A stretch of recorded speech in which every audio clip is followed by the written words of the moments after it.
আজ আমরা জানবো এই পৃথিবীর সেরা যোদ্ধা এক মায়ের গল্প। তার সেই কষ্টে ভরা জীবনে তাকে সাহায্য করতে আসে আমাদের এই ড্রামার নায়ক লেভি, যে ছিল এক বিশাল কোম্পানির সিইও, এবং সে তার জীবনে আসার পর কিভাবে তারা একে অপরের জীবনকে সহজ করে আর শেষ পর্যন্ত তাদের জীবনে কি হয় জানতে হলে দেখতে হবে পুরো ভিডিওটি। ড্রামার শুরুতে আমরা দেখি একজন মা যে তার বাচ্চাকে নিয়ে হাসপাতালে আসে টিকা দেওয়ার জন্য, এবং সিরিয়ালের জন্য ওয়েট করা অবস্থায় হঠাৎ তার পেটে ব্যথা শুরু হয়। তার পেট ব্যথা ধীরে ধীরে বৃদ্ধি পেতে থাকে এবং যন্ত্রণায় ছটফট করতে থাকে। তখনই সেখানে আসে আমাদের ড্রামার নায়ক লেভি, যে ছিল অনেক বড় কোম্পানির একজন সিইও। মেয়েটি তার চারপাশে তাকিয়ে দেখে সেখানে লেভি ছাড়া আর কেউই ছিল না। তাই সে ব্যথার যন্ত্রণা সহ্য করতে না পেরে তার বাচ্চাকে লেভির হাতে দিয়ে দ্রুত ওয়াশরুমের দিকে ছুটে যায়। এদিকে বেচারা লেভি তো কিছুই বুঝতে পারছিল না, আর সে এর আগে কখনোই কোনো বাচ্চাকে কোলেই নেয়নি। একটু পর নার্স এসে তাকে এই বাচ্চার বাবা মনে করে এবং বাচ্চাকে নিয়ে ডাক্তারের কাছে যেতে বলে। লেভি ভাবতে ভাবতে বাচ্চাটিকে নিয়ে ডাক্তারের কাছে যায় টিকা দেওয়ার জন্য, কিন্তু ডাক্তারের হাতে ইঞ্জেকশন দেখার পর তার বাচ্চাটার প্রতি একটু মায়া হয় এবং ডাক্তার যখন ইঞ্জেকশন দিতে যায় লেভি নার্ভাস হয়ে বলেন ওর যেন ব্যথা না লাগে, একটু সাবধানে দেবেন। তারপর ডাক্তার একটু কাছে আসলে লেভি তাকে থামিয়ে দিয়ে আবার বলে ইঞ্জেকশনের ওষুধ ঠিক আছে তো? তার এই প্রশ্নে ডাক্তার আর নার্স একটু অবাক হয়ে যায়। অবশেষে বাচ্চার মা চলে আসে এবং ডাক্তার বাচ্চাটিকে টিকা দেয় আর লেভি স্বস্তির নিঃশ্বাস নেয়। নার্স লেভিকে বলে দেখুন বাচ্চাটা বুঝতেই পারেনি আর টিকা দেওয়া শেষও হয়েছে। আসলে লেভি হাসপাতালে এসেছিল নিজের চেক আপের জন্য, কিন্তু অ্যাক্সিডেন্টলি তার সাথে এমন কিছু ঘটে গেল। হসপিটাল থেকে বাইরে এসে বাচ্চাটার সাথে কথা বলার চেষ্টা করে, কিন্তু বাচ্চাটির মা তার দিকে তাকাতেই সে আবার তার আগের অ্যাটিটিউডে ফিরে যায়। লেভি গাড়ি নিয়ে যাওয়ার সময় সেই মেয়েকে আবার দেখতে পায় যে তার বাচ্চাকে নিয়ে রাস্তায় হাঁটছে। এটা দেখে সে আর নিজেকে থামাতে পারে না এবং গাড়ি থামিয়ে তাদেরকে গাড়িতে তুলে নেয়। যেতে যেতে হঠাৎ গাড়ির ভিতরে এক অদ্ভুত দুর্গন্ধ ছড়িয়ে পড়ে। লেভি বুঝতে পারছিল না এই গন্ধ কোথা থেকে আসছে। তখনই সেই মেয়েটি বলে ওঠে এই গন্ধ বাচ্চার ড্রাইভার থেকে আসছে। আশা করছি আপনারা বুঝতে পারছেন কিসের গন্ধ। এবার লেভি বিরক্ত হয় এবং গন্ধ থেকে বাঁচতে জানালা খোলে, কিন্তু তখনই সেই বাচ্চার মা বলে জানালা খুললে বাচ্চার ঠান্ডা লেগে যাবে। তাই সে বেচারা চুপচাপ জানলা বন্ধ করে গন্ধ সহ্য করতে থাকে, কারণ সেই তো তাদেরকে বাড়ি পৌঁছে দিতে চাইছিল। অবশেষে অনেক কষ্টে সে তাদের বাসায় নামিয়ে দেয় এবং লেভি মনে মনে প্রার্থনা করেন আশা করে আর কখনো এদের সাথে দেখা হবে না। কিন্তু ভাগ্যের পরিকল্পনা অন্য কিছু ছিল, তা আমরা ধীরে ধীরে সামনে জানতে পারবো। আর একটা কথা বলতে ভুলেই গেছি, আসলে এই বাচ্চার মাই হচ্ছে এই ড্রামার নায়িকা লুচি, যে বিয়ে করেছিল কিন্তু কোনো এক দুর্ঘটনায় তার হাজবেন্ড মারা যায় এবং তাদের একটা বাচ্চাও ছিল। আর আমাদের লেভি যে বিদেশ থেকে পড়াশোনা করে দেশে এসে পুরোপুরি ভাবে তার দাদার বিজনেস সামলাচ্ছে। তারপর আমরা দেখি লেভি একদিন জিমে যায়, কিন্তু তার বডি ফিটনেস এর অবস্থা একদম বাজে ছিল। তাই সে একটা ডাম্বেল তুলতে গিয়ে হিমশিম খাচ্ছিল। ঠিক তখনই সেখানে লুচি এসে ডাম্বেল তুলতে তাকে সাহায্য করে এবং সঠিক টেকনিক শেখায়। মূলত লুচি সেখানে পার্ট টাইম জব করছিল। আসলে লুচি তার বাচ্চাকে তার দাদির কাছে রেখে পার্ট টাইম জব করত তাদের সংসার চালানোর জন্য। লেভি একটু লজ্জা পায়, কারণ লেভি ভাবে সে তাকে নিয়ে মজা করছে, কিন্তু আসলে লুচি তাকে সাহায্যই করছিল। লেভি ভুল বোঝার কারণে তার নামে কমপ্লেন করে এবং লুচিকে সেই চাকরি ছাড়তে হয়। তারপর লুচি একটি গল্ফ ক্লাবে নতুন চাকরি নেয়, কিন্তু এবারও ঘটে এক হাস্যকর ঘটনা। গল্ফ মাঠ পরিষ্কার করার সময় লুচির ছোড়া একটা বল সোজা গিয়ে লেভির পায়ে লাগে। এটা দেখে লুচি পাল্লাতে গেলে লেভি তাকে ধরে ফেলে এবং পরে আর কি এই জবটাও তাকে হারাতে হয়। লেভি ভাবে এবার হয়তো সে এই ঝামেলা থেকে মুক্তি পাবে, কিন্তু তার হলো কই। নেক্সট সিনে আমরা দেখি আজব এক বিষয়। লুচি এবার জব পেয়েছে তাদের বাড়িতেই, অর্থাৎ লেভির আন্টির সেক্রেটারি হিসেবে লুচিকে হায়ার করেছে। যখন লুচি তাদের বাড়িতে লেভিকে সম্মান জানায়, লেভি তো তাকে দেখে অস্বস্তিতে পড়ে যায়। সেদিন অফিস শেষে তারা দুজন একসাথে বাসায় ফেরে এবং লেভি দেখে লুচি ঘুমিয়ে আছে। তাই সে লুচির সিট বেল্ট খুলে দেওয়ার সময় লুচির ঘুম ভেঙে যায় আর তাদের ঠোঁট একে অপরের সাথে লেগে যায়। তাদের মধ্যে একটা ইমব্রেসিং সিচুয়েশন তৈরি হয়। লুচি অবাক হয়ে বড় বড় চোখে তার দিকে তাকায় আর লেভি লজ্জা পেয়ে পিছনে সরে যায় এবং বলে আমি শুধু তোমার সিট বেল্ট খুলতে চেয়েছিলাম, বুঝতে পারিনি এমনটা হবে। কিন্তু আজব ব্যাপার, লুচি শুধু শান্তভাবে বলে ঠিক আছে কোনো ব্যাপার না এবং বাড়ি পৌঁছে দেওয়ার জন্য তোমাকে ধন্যবাদ। কিন্তু একটু আগেই যে তাদের মধ্যে কিস হলো এই বিষয়টা নিয়ে তার কোনো মাথা ব্যথাই ছিল না। আর এইদিকে এই দৃশ্য লেভির বারবার মনে পড়তে থাকে। রাতে দাঁত ব্রাশ করার সময়ও সেই কথা মনে পড়ে তার। সেই ঘটনা সে কোনোভাবেই ভুলতেই পারছিল ছিল না। আর সব থেকে ভাবার বিষয় হলো লুসির বলা ঠিক আছে কোনো ব্যাপার না এই কথাটা। অন্যদিকে লুসির এসব নিয়ে ভাবার কোনো সময়ই ছিল না, কারণ সে তার নিজের বাচ্চার যত্ন নিতেই ব্যস্ত। পরের দিন সকালে লেভি অফিস যাওয়ার সময় বেরিয়ে দেখে লুসি তার গাড়ি পরিষ্কার করছে। লুসিকে দেখে লেভি লজ্জায় মাথা নিচু করে সেখান থেকে চলে যায়। এটা দেখে লুসি হতবাক হয়ে দাঁড়িয়ে থাকে। অফিসে পৌঁছে লেভি লিফটে থাকা অবস্থায় আবার দেখা হয় লুসির সঙ্গে। তাকে দেখে সে দ্রুত দরজা বন্ধ করতে চাইলেও লুসি দৌড়ে এসে তার পা দিয়ে দরজা আটকে দেয়। লুসি লিফটে আসতেই সে তাকে দেখে লিফটের এক কোনায় গিয়ে দাঁড়ায়, যেন কোনো কারণে লুসিকে সে ভয় পাচ্ছে। লুসি বুঝতে পারে এ সবকিছু গত রাতের সেই কিসের কারণের জন্যই হচ্ছে। তাই সে বলে আমি সব ভুলে গেছি, তুমিও ভুলে যাও। এটা নিয়ে আপসেট হওয়ার কিছুই নেই। তার এই কথা শুনে লেভি জোর দিয়ে বলে সেদিন আমার কোনো খারাপ উদ্দেশ্য ছিল না। তারপর দুজন মিলে ঠিক করে তারা এই বিষয় ভুলে যাবে এবং লুসি মজা করে বলে আসলে তুমি আমার টাইপেরই না। এই কথা শুনে লেভি একটু লজ্জা পায় আর তার মনটা একটু ভার হয়ে যায়। ঠিক তখনই কিছু লোক লিফটে ঢুকে পড়ে এবং পরিস্থিতির নরমাল হয়ে যায়। অফিসে সারাক্ষণ লেভি এসব নিয়ে ভাবতে থাকে। এদিকে লুসি তার বসের সাথে কোনো বিষয় নিয়ে ঝগড়ায় জড়িয়ে পড়ে। খবর পেয়ে লেভি দ্রুত সেখানে ছুটে যায়। শুরুতেই লেভি তাদের ঝামেলাও অ্যাভয়েড করতে চাইলেও তার ঝগড়াটে বোনের কথা ভেবে সে গিয়ে তাদের ঝগড়া থামায় এবং বাইরে এসে লেভি মজা করে বলে তুমি নাকি তোমার বসের চুল ধরে ঝগড়া করছিলে। তখনই হঠাৎ লুসির নাক থেকে রক্ত পড়ে। সে ছোট বাচ্চার মতো হাত দিয়ে রক্ত মুছে ফেলে, যার ফলে রক্ত দিয়ে তার মুখ আরো নোংরা হয়ে যায়। আর লেভি এটা দেখে তার রুমাল বের করে আলতো ভাবে তার মুখ পরিষ্কার করে দেয়। এই মুহূর্তে তাদের মধ্যে একটা রোমান্টিক পরিবেশ তৈরি হয়। লেভির মনে হঠাৎ এক অচেনা অনুভূতি জাগে আর সে নার্ভাস হয়ে তাড়াতাড়ি সেখান থেকে চলে যায়। অফিসে লুসির উপর চাপ বাড়তে থাকে,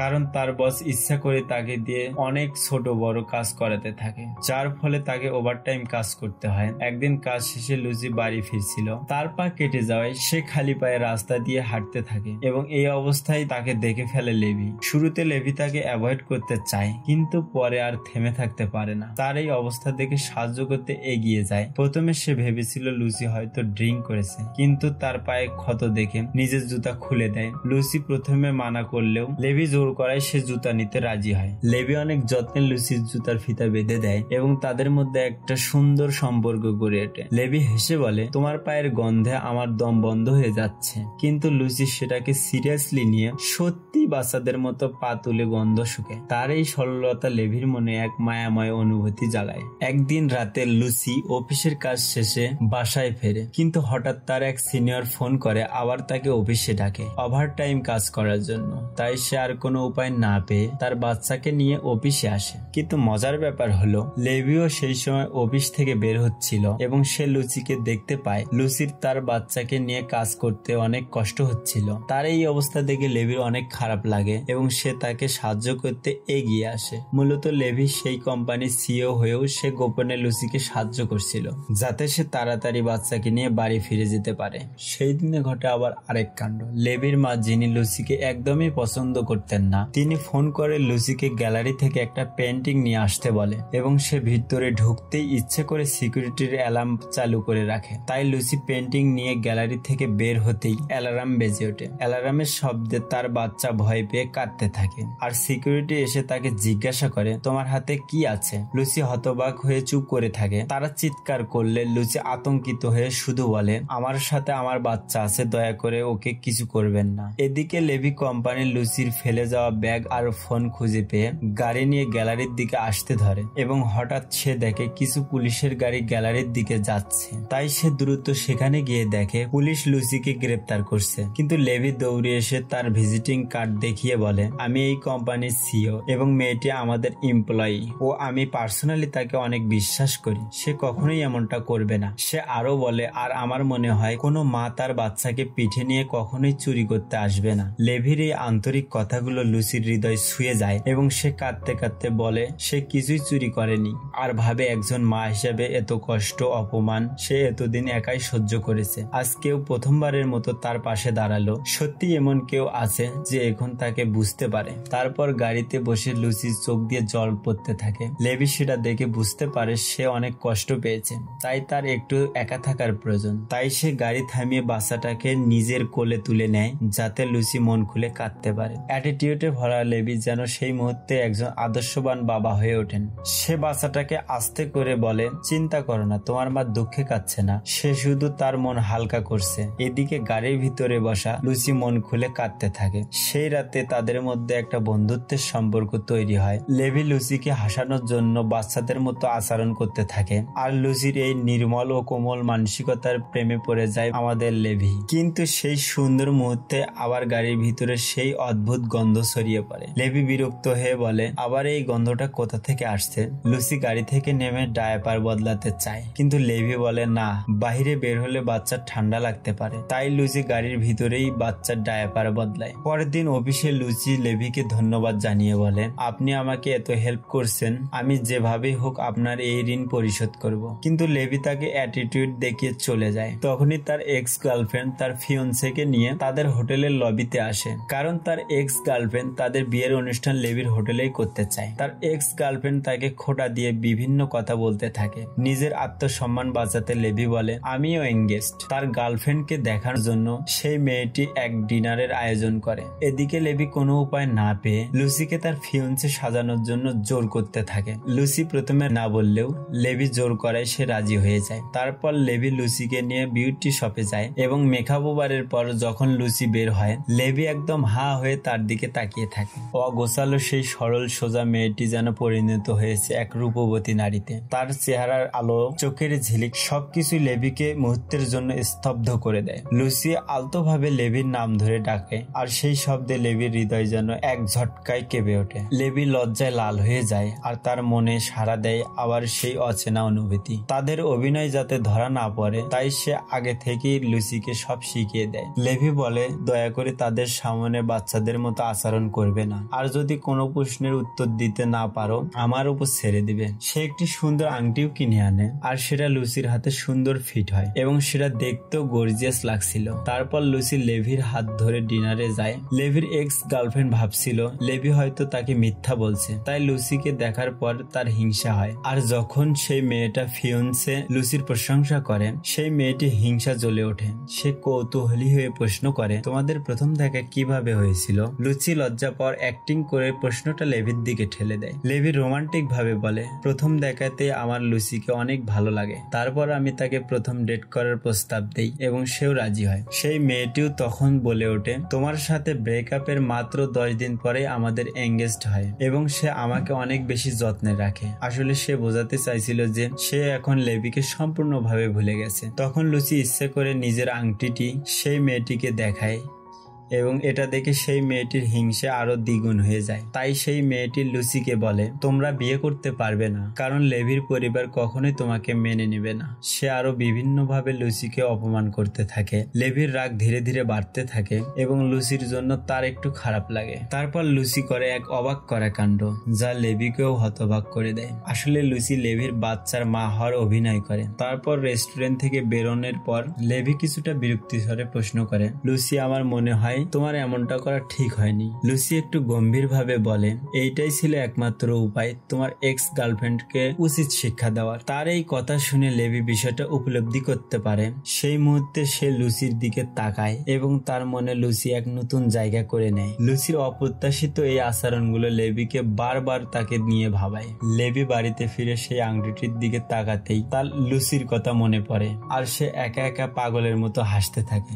ধীরে ধীরে লেভির মনে লুসির জন্য এক কোমল ভালোবাসার জন্ম নিতে থাকে। ক্রিসমাসের দিনে লেভি তার হোটেলে ইভেন্টের আয়োজন করে এবং লুসিকে কাজের অজুহাতে ডেকে পাঠায়। লুসি বিরক্ত হয়ে ভাবে ছুটির দিনেও কাজে যেতে হবে, কিন্তু সে জানতো না তার জন্য তো অন্য কিছু অপেক্ষা করছে। লেভি ইচ্ছে করেই সেন্ট্রাল লটারির বক্সের প্রতিটি সিরকুটে লিখে রেখেছিল বাচ্চার বেবি স্টলারের নাম, কারণ সে দেখেছে লুসি সবসময় তার বাচ্চাকে তার পিঠে করে নিয়ে ঘুরতো। তাই লুসি যে চিরকুটটাই তুলুক না কেন, সে বেবি স্টলটাই পায়। লুসি খেলায় অংশ নেয় এবং একটা চিরকুট তোলে। তারপর আর কি তাতে পুরস্কার ছিল একটি নতুন বেবি স্টলার। এটা দেখে সে অনেক খুশি হয়। ঠিক তখন লেভি যে আড়াল থেকে সবকিছু দেখছিল সে হঠাৎ সামনে চলে আসে এবং হেসে বলে, চলো এতে বসিয়ে দেখি বাচ্চাটাকে কেমন দেখায়। সেই মুহূর্তে লেভি যেন একদম সেই বাচ্চার আসল বাবার মতো আচরণ করতে থাকে, একদম ভালোবাসা, যত্ন আর কোমলতায় ভরা।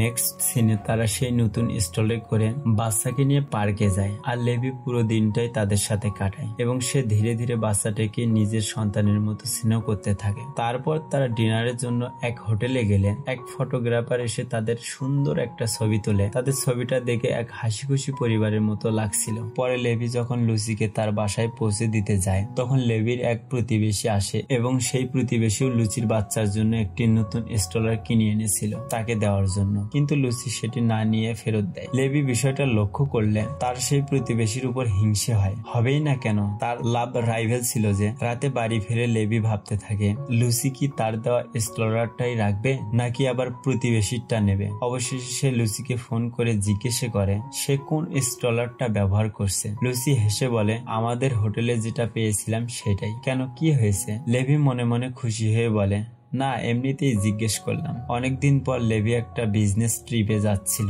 এই খবরটা শুনে লুসির মনে পড়ে তার হাজবেন্ডের অ্যাক্সিডেন্টের কথা। তাই সে লেভির জন্য চিন্তা করতে থাকে যদি লেভির কিছু হয়। তখন লেভি রওনা হওয়ার প্রস্তুতি নিচ্ছিল। লুসি তার কোট চেপে ধরে বলে সে যেন বিদেশে না যায়, কিন্তু লেভি বিষয়টা বুঝতে পেরে তাকে সান্ত্বনা দিয়ে বলে চিন্তা করো না, আমি খুব সাবধানে যাব। বিমানে বসে লেভি সেই রেস্টুরেন্টে তোলা সেই ফ্যামিলি ফটোর দিকে তাকিয়ে মনে মনে হাসে আর ভাবে সেই দিন তার কাছে স্বপ্নের মতো ছিল। কিন্তু এদিকে লুসির জীবনে নেমে আসে নতুন বিপদ। লেভির মা কোনোভাবে বুঝতে পারে সে লুসিকে পছন্দ করে, তাই তিনি সুযোগটা কাজে লাগিয়ে লুসিকে চাকরি থেকে বের করে দেওয়ার পরিকল্পনা করে। তিনি ম্যানেজারকে দিয়ে লুসিকে বলায় একটা দামি পেইন্টিং ডেলিভারি দিয়ে আসার জন্য, এবং লুসি সেই পেইন্টিং ডেলিভারি দিতে গেলে হঠাৎ তার সামনে একটা গাড়ি এসে ব্রেক করে। সেই গাড়ির মালিক লুসির মনোযোগ সরাতে ইচ্ছে করে ক্ষমা চায় এবং ক্ষতিপূরণ দেওয়ার প্রস্তাব দেয়। আর এদিকে পিছন থেকে একটি লোক মোটর বাইকে এসে লুসির গাড়ি থেকে সেই দামি পেইন্টিংটি চুরি করে নিয়ে যায়। এদিকে লুসি সেই ক্ষমা চাওয়া লোকটির ভিজিটিং কার্ডের ছবি তুলে নেয় এবং তারপর ডেলিভারি দেওয়ার স্থানে পৌঁছে দেখে পেইন্টিংটি চুরি হয়ে গেছে। তারপর আর কি তার ম্যানেজার বিষয়টি জানতে পারে এবং তাকে চাকরি থেকে বরখাস্ত করা হয়। লেভির মা তাকে অপমান করার জন্য বলে লুচি ইচ্ছা করে পেইন্টিংটা লুকিয়ে রেখেছে। এই কথা শুনে লুচি অনেক কষ্ট পেয়ে বলে আমি কখনো এমনটা করতে পারি না। একদিন লেভি লুচিকে ফোন করে এবং লেভির কণ্ঠ শুনে লুচি কান্নায় ভেঙে পড়ে। লুচির কান্না শুনে লেভি বারবার তার কান্নার কারণ জানতে চায়, কিন্তু লুচি শুধু বলে তোমার কণ্ঠ শুনে আবেগে ভেসে গেলাম। পরের দিন আমরা দেখি লুচি একটা স্টেশনে কার ওয়াশের পার্ট টাইম জব করছে। লেভি প্রতিদিন তাকে মেসেজ পাঠায়, কিন্তু লুচি কোনো রেসপন্সই করে না এবং তাদের মধ্যে একটা অনেক বড় দূরত্ব তৈরি হয়। নেক্সট সিনে আমরা দেখি লেভি তার কাজ শেষ করে বিদেশ থেকে ফিরে এসে লুচির কথা জানতে চাইলে লুচির ম্যানেজার তাকে জানায় তাকে চাকরি থেকে বাদ দেওয়া হয়েছে। তখন লেভি ভালোভাবেই বুঝতে পারে এর পিছনে তার মায়ের হাত আছে। তারপর সে বিভিন্নভাবে লুচির খোঁজ করতে থাকে এবং একদিন তার প্রতিবেশীর কাছ থেকে লুচির নতুন কাজের ঠিকানা পেয়ে সেখানে গিয়ে লুকিয়ে দেখতেই তার মন শান্ত হয়ে যায়। তারপর লেভি তাকে কোম্পানিতে ফেরত নিয়ে যেতে চাইলে লুচি বলে তোমাদের কোম্পানি ছাড়াও আমার আরো অনেক কাজ করার জায়গা আছে আর আমি কোনো চোর নই। লুচির কথাগুলো শুনে লেভি কষ্ট পেলেও সে বুঝতে পারে লুচির অভিমানের কারণ, তাই সে সেখান থেকে বাড়ি ফিরে যায়। কিন্তু তার মন পড়ে রইল লুচির ভাবনায়। তাদের একসাথে কাটানো ছোট ছোট মুহূর্তগুলো তার মনে হতে থাকে। তারপর একদিন লেভি তাকে দেখার জন্য সে স্টেশনে আসে। লুচি সেখানে একটি কার ওয়াশ করছিল, কিন্তু হঠাৎ তার হাতে থাকা হাই প্রেসার ওয়াটার গান নিয়ন্ত্রণ হারিয়ে বিভিন্ন দিকে ছোটাছুটি করতে থাকে। এটা দেখে লেভি আর বসে থাকতে পারে না, নিজের জীবনের ঝুঁকি নিয়ে লুচিকে বাঁচিয়ে নেয় এবং সেই মুহূর্তেই লেভি আর তার ভালোবাসা লুকিয়ে রাখতে পারে না। সে লুচিকে তার মনের কথা জানায়। পরের দিন লেভির মার প্ল্যান অনুযায়ী এক গুন্ডা লুচিকে মারার জন্য গাড়ি নিয়ে তার দিকে ধেয়ে আসে, আর সেই সময় লেভিও সেখানে ছিল। সে এই ব্যাপারটা বুঝতে পেরে দ্রুত দৌড়ে গিয়ে লুচিকে বাঁচিয়ে নেয়, কিন্তু সেই গাড়ির ধাক্কায় সে গুরুতর ভাবে আহত হয়। তারপর লেভিকে দ্রুত হাসপাতালে নিয়ে যাওয়া হয়। তার অপারেশন সাকসেসফুল হলেও সে কোমায় চলে যায়। এদিকে লুচি তো কান্না করতে করতে লেভির দাদার কাছে ক্ষমা চেয়ে বলে লেভির এই অবস্থার জন্য আমিই দায়ী, তাই তার জ্ঞান ফেরা পর্যন্ত আমি তার পাশে থাকতে চাই। লেভির দাদা তার চেহারা লেভির জন্য এত মায়া দেখে কিছু না বলে সেখান থেকে চলে যায়। তারপর আমরা দেখি লুচি দিন রাত লেভির পাশে থেকে তার সেবা যত্ন করছে এবং সে নিজেকে এই সব কিছুর জন্য ব্লেম করতে থাকে। এদিকে লেভির মাকে পুলিশ ধরে নিয়ে যায়, কারণ লেভির অ্যাক্সিডেন্টের পর তারা আসল সত্যটা জানতে পেরেছিল। যখন তিনি ভাবেন তার করা প্ল্যানে তার ছেলে আজ মৃত্যুর শয্যায়, তাই তার মন ভেঙে যায়। অপরাধ বোধ তাকে ভিতরে খুঁড়ে খুঁড়ে খায়। তিনি নিজের অপরাধ স্বীকার করে জামিন নেয় এবং কোনো সময় নষ্ট নষ্ট না করে সরাসরি হাসপাতালে চলে যায়। ছেলের নিথর অবস্থা দেখে তার মা আরো ভেঙে পড়ে। চোখের অশ্রু হৃদয়ের অনুতাপ নিয়ে তিনি একা একা বলেন, এসব আমার জন্যই হয়েছে, সব দোষ আমার। ঠিক তখনই তিনি লুসিকে সেখানে দেখতে পায়, যে দিনরাত লেভির সেবায় নিয়োজিত ছিল। তাকে এই অবস্থা দেখে তিনি রিয়েলাইজ করেন এই মেয়েটি তার ছেলেকে সত্যিকারের সুখ দিতে পারবে। ঠিক সেই মুহূর্তেই লুসি কাঁদতে কাঁদতে লেভির মাকে বলে, আপনি চিন্তা করবেন না, যদি লেভি আর নাও জাগে তবু আমি সারা জীবন তার পাশে থাকব, দরকার হয় তার জন্য সবকিছু ত্যাগ করব। তার চোখে ছিল সত্যিকারের ভালোবাসা। তার এই কথা শুনে লেভির মাও তাকে বিশ্বাস করে। একদিন হঠাৎ এক ডাক্তার হাসপাতাল থেকে লুসির কাছে ফোন করে বলে লেভির জ্ঞান ফিরেছে। লুসি এক মুহূর্ত সময় নষ্ট না করে বুক ভরা আশা নিয়ে এক দৌড়ে হাসপাতালে এসে দেখে লেভি চুপচাপ বসে আছে। সে লুসিকে দেখে কিছু বলে না। লুসি একটু ভয় পেয়ে যায় এবং ভাবে যদি এটা সেই ড্রামাগুলোর মতো হয় যেখানে নায়ক কোমা থেকে উঠে সব ভুলে যায়। লেভির নীরবতা তার ভয় বাড়িয়ে দিল। এত কিছু একসাথে পেরিয়ে এসে যখন সব ঠিক হতে শুরু করেছে তখন কি আবার সব ভেঙে যাবে? ঠিক সেই মুহূর্তে লুসি ডাক্তারের কাছে যাওয়ার জন্য ঘুরতেই লেভি হঠাৎ তার হাত ধরে। তখনই লুসি বুঝতে পারে লেভি তার সাথে এতক্ষণ মজা করছিল। লেভির মুখে হালকা হাসি ফুটে ওঠে আর লুসির মনও শান্ত হয়ে যায়। তারপর সব ভুল বোঝাবুঝি শেষ করে লুসি আবার হোটেলে কাজ শুরু করে। তুমি যদি সত্যি হোটেল ম্যানেজমেন্ট করতে চাও তবে তোমাকে কলেজে ভর্তি হতে হবে। কিন্তু লুসির পড়াশোনা একদমই ভালো লাগে না, তাই সে স্কুলের পড়াশোনাও শেষ করেনি। তাই লেভি তাকে বোঝায় এবং মোটিভেট করে বলে, তুমি শুধু মনোযোগ দিয়ে পড়াশোনা করো, আমি তোমার পাশে আছি। তারপর থেকে লুসি ক্লাস শুরু করে, কিন্তু ক্লাসে পড়ানো শুরু হতে না হতেই ঘুমে চোখ জড়িয়ে আসতো তার। একদিন লেভি তাকে দেখার জন্য তার ক্লাসের বাইরে গিয়ে দেখে ক্লাস চলাকালীন সময় সে তার ডেস্কে ঘুমাচ্ছে। সে মনে মনে ভাবে, জানি না কেমনে তাকে দিয়ে পড়াশোনা করাবো। এদিকে লেভির মা অবশেষে মন থেকে লুসিকে মেনে নেয় এবং যখন ক্লাস করে তখন তিনি নিজেই তার সন্তানের যত্ন নেয়। তারপর লেভির মা লুসি ও তার বাচ্চাকে তাদের বাড়িতে নিয়ে আসেন এবং বলেন লুসি কলেজে ভর্তি হলেই তিনি নিজে দাঁড়িয়ে থেকে তাদের বিয়ে দেবেন। আর এভাবেই ভালোবাসা আর আত্মত্যাগের কঠিন পথ পেরিয়ে লেভি ও লুসি অবশেষে একে অপরের মাঝে খুঁজে পেল নিজেদের জীবনের আশ্রয়, যেখানে লুসি পেল তার চিরচেনা ভালোবাসার মানুষ আর তার সন্তান পেল এক স্নেহ ভরা হৃদয়ের বাবা। আর এভাবেই তাদের এই চিরন্তন ভালোবাসার গল্পটি এখানে শেষ হয়ে যায়। যদি লেভি ও লুসির এই ভালোবাসার গল্পটি আপনার হৃদয় ছুঁয়ে যায় তবে লাইক, কমেন্ট আর সাবস্ক্রাইব করে জানান আপনার ভালোবাসা। ধন্যবাদ আপনাকে আমাদের সঙ্গে এই গল্পের শেষ মুহূর্ত পর্যন্ত থাকার জন্য। সত্যিই আপনি গ্রেট।